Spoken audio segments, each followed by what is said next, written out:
అలా ఎందుకు ఇప్పుడు ఈ రాష్ట్రంలో ఒక వార్త ప్రజలకు బలంగా వెళ్ళిపోతుంది ఏంటంటే మాజీ మంత్రి కేటీఆర్ను అరెస్ట్ చేస్తుంది ప్రభుత్వము అని చెప్పేసి అనుకుంటారు. కేటీఆర్ను అరెస్ట్ ఎందుకు చేయవలసి వస్తుంది ప్రభుత్వానికి? ఎందుకు ఏం తప్పు చేసిండు కేటీఆర్? వీళ్ళ ఉద్దేశం ఏమిటిదంటే రేవంత్ రెడ్డి కానీ వాళ్ళ కాంగ్రెస్ గవర్నమెంట్ కానీ వాళ్ళు ఎలక్షన్ క్యాంపెయినింగ్లో 6 గ్యారెంటీలు అమలు చేస్తామని చెప్పారు.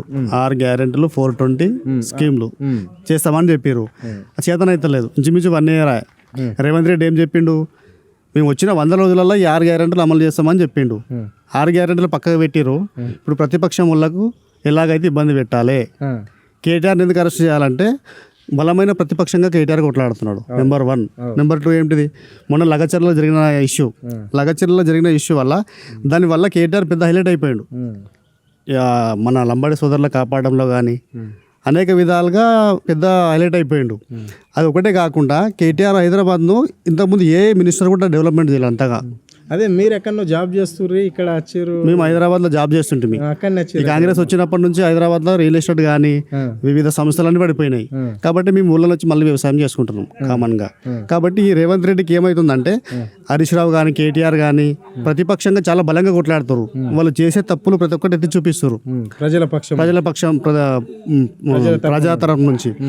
కాబట్టి వాళ్ళు భయం బుచ్చుకుంది లోపల. భయం జోరి ఏం చేస్తారు అంటే వీళ్ళకి ఏదో విధంగా నొక్కేయాలి. కేటీఆర్ను జైల్లో పెట్టాలని ప్రయత్నం చేస్తారు. కానీ అవి పప్పులు ఉడకాయి. రేవంత్ రెడ్డి నీకు ఇప్పటికే ఆల్రెడీ మాకున్న ఇన్ఫర్మేషన్ ఏమిటంటే జనవరి ఫిబ్రవరిలో సీఎంను మారుస్తారు, కొత్త సీఎం వస్తాడని వింటున్నాం. నువ్వు దాన్ని అర్థం చేసుకో. నీకు శాతం అయితే లేదు, పరిపాలన చేసే శాతం అయితే లేదు.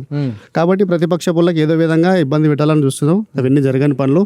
ఒకవేళ కేటీఆర్ అరెస్ట్ చేస్తే రాష్ట్రం మాత్రం అగ్నిగుండంగా అయిపోతుంది. అంత మంచిగా ఇప్పుడు దేశంలో ఐటీలో మన తెలంగాణ నెంబర్ 1 అన్న. ఐటీలో ఈ 10 yearsలో కేటీఆర్ చేసిన అభివృద్ధి హైదరాబాద్ 10 yearsలో ఇంచుమించు నెంబర్ 1 ఉంది. అలాంటిది అసొంటి ఒక ప్రతిపక్ష నాయకుడిని ఎట్లా అరెస్ట్ చేస్తారు? మీరు కారణమన్నా చెప్పాలి కదా, ఎందుకు అరెస్ట్ చేస్తారు, ఏం చేసిండని. నువ్వే పెద్ద దొంగవు, సీఎం ఉన్నావు, నువ్వే పెద్ద దొంగవు. 50 లక్షలతో దొరికిపోయిన దొంగవు నువ్వు. ఓటుకు నోటు కేసులా నువ్వే దొంగవు. నువ్వు వేరే ఎట్లా అరెస్ట్ చేస్తావు? సరే కారణం చెప్పు, ఎందుకు అరెస్ట్ చేసావు కారణం చెప్పు. కేటీఆర్ ఏం చేసిండు? చాలా విధాలుగా ప్రయత్నం చేస్తారు కేటీఆర్ను ఏదో విధంగా ఇరికేయాలని చెప్పి. ఎక్కడ దొరుకుతాడు ఆయన?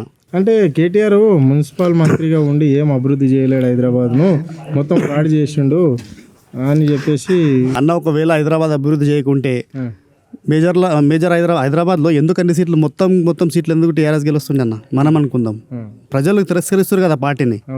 కేటీఆర్ అభివృద్ధి చేయకుంటే తిరస్కరిస్తారు. కానీ అన్ని సీట్లు హైదరాబాద్లో బీఆర్ఎస్ గెలిచింది. ఎందుకు? కేటీఆర్ మంచిగా ఐటీ కంపెనీలు తీసుకొచ్చిండు, విద్యార్థులకు ఉద్యోగాలు కల్పించిండు. కాబట్టి హైదరాబాద్లో గెలుచుకున్నారు. రోడ్లు కానీ డ్రైనేజీలు కానీ ప్రతిదీ హైదరాబాద్లో కాంగ్రెస్ గవర్నమెంట్ 50 ఏళ్లలో చేయని అభివృద్ధి కేటీఆర్ 10 ఏళ్లలో చేసి చూపించాడు. అందుకు అరెస్ట్ చేసేది అంతే కదా. ఇప్పుడు అసెంబ్లీలో కూడా వాళ్ళకు సునాయిస్తాలు ఏం మాట్లాడినా అర్థమవుతలేదు. కేటీఆర్ మాట్లాడినా హరీష్ రావు మాట్లాడినా ఎంబడి గొంతు నొక్కాలని చూస్తున్నారు. వాళ్ళకి మైకులు ఇవ్వకపోవడం ఎందుకు? వీళ్ళకి భయం, మాతో అయితే లేదు. వాళ్ళు అడిగే క్వశ్చన్లకు సమాధానం చెప్పారు, వీళ్ళు తప్పించుకునే ప్రయత్నం చేస్తారు. కాబట్టి ఇన్ ఫ్యూచర్లో కేటీఆర్ని కానీ అరెస్ట్ చేస్తే రాష్ట్రం చాలా గందరగోళం అవుతుంది, అగ్నిగుండంగా మారిపోయే పరిస్థితి ఉంటుంది అన్న. అంతే. అంటే కేటీఆర్కి అంత అభిమానులు ఉన్నారా?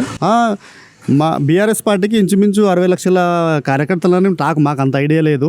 టాక్ ఉన్నది అంటే ఉండొచ్చు, వాస్తవం ఉండొచ్చు. అది కానీ నిజాయితీగా అయితే కేటీఆర్ అయితే నిజాయితీగా పనిచేసింది వాస్తవం అన్న.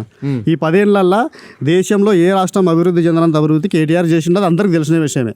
దేశంలో నెంబర్ 1 ఐటీ విషయంలో చేసి పెట్టిండు కేటీఆర్. అలాంటి వ్యక్తిని అరెస్ట్ చేస్తామంటే పబ్లిక్ సమర్థించారు కదా. మేము ఒక భాగం. కాబట్టి మేము కూడా ఆ తప్పు రేవంత్ రెడ్డి ఏదైతే చేస్తుండో ప్రయత్నం తప్పు అంటాం. కాబట్టి మేము ఒక తెలంగాణ రాష్ట్ర ప్రజలుగా చెప్తున్నాం, ఇచ్చిన హామీలు నెరవేర్చు ముందుగా. తర్వాత విషయం తర్వాత. నువ్వు ఇచ్చిన హామీలు నెరవేర్చే చేతగాక కేటీఆర్ని అరెస్ట్ చేస్తా అంటే తప్పు. కాబట్టి దీన్ని తీవ్రంగా ఖండిస్తున్నాం.